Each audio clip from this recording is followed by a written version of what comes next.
Welcome guys, today we're going to be talking about the PolyMaker PolyDryer. In my defense, this dryer is a pretty excellent dryer. It comes in two parts,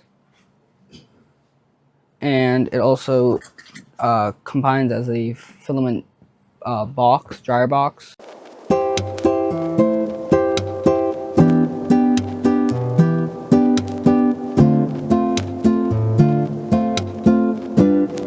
Alright, let's jump deeper. So the box, because it comes in two pieces, you can get multiple of these boxes, and for each of your printers, or just have a whole ton of them and then put your filament in it, so you can just grab it off the shelf and it will already be dried. But because it's like this, you only need one of the dryer parts to be able to dry your filament. Now, the big question people ask is why would I like this one so more than the other ones that you've seen out there? This one, people have done mods, so then you don't need exactly this.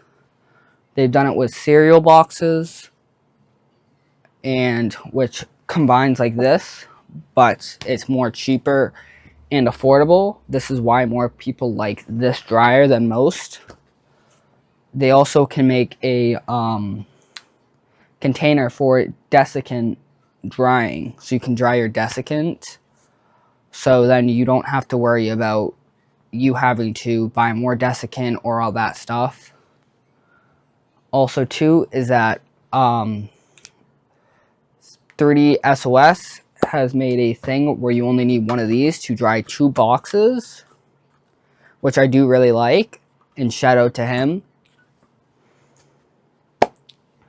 The big thing towards this is this can do mostly all filaments, like PLA, PETG, TPU, ABS, ASA, PC, PV, and then I think PVA, and I don't think it's PV, I think it's PA, yeah, PA.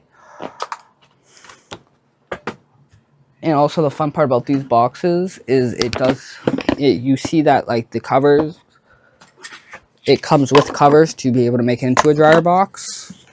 It does come with a tube that you can either put on the front or the top. It comes with a roller to put it in between your filament to put into here, but it does come with rollers inside of it, so if you just throw your filament in there. It comes with a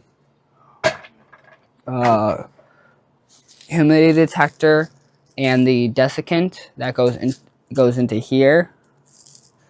You can go put in there. So most people are asking why would you want to get why you want to dry your filament.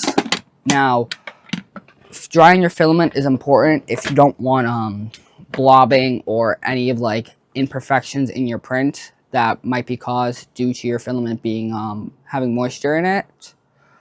So this is why most people get filament dryers, to be able to dry their filament so they have a lesser chance of having issues and stuff like that. Now really, filament gets really wet over time, which if you have an old set of filament on your rack, you can throw it into a filament dryer, which dries it out, so then you don't have to worry about maybe something happens and it destroys your printer or something like that, which is filament related. Now, I do recommend this one because it comes in two pieces, and you can it's community friendly, and there's also mods out there to be able to do more things. But I do have another one, which is the Kangaroo 2 size one, where you can fit two of them in here, which you can't really do much with this because most people haven't modded this just because it's not really worth it. Unless you want to make it quieter and stuff, you could. But I have never seen somebody make it go up to higher temps. So that's why I like this one better. Because this box is so versatile and like it's two different parts. Most people do like this because of how it is and how it's cheaper on their pocket. So instead of them just having to buy everything together for them to get a filament dryer, they just have to buy a dryer box, which I really like because it's less of a hassle and expense because it doesn't come with the dryer part. You could buy another dryer part later down the road if you want to be able to do dry two at the same time.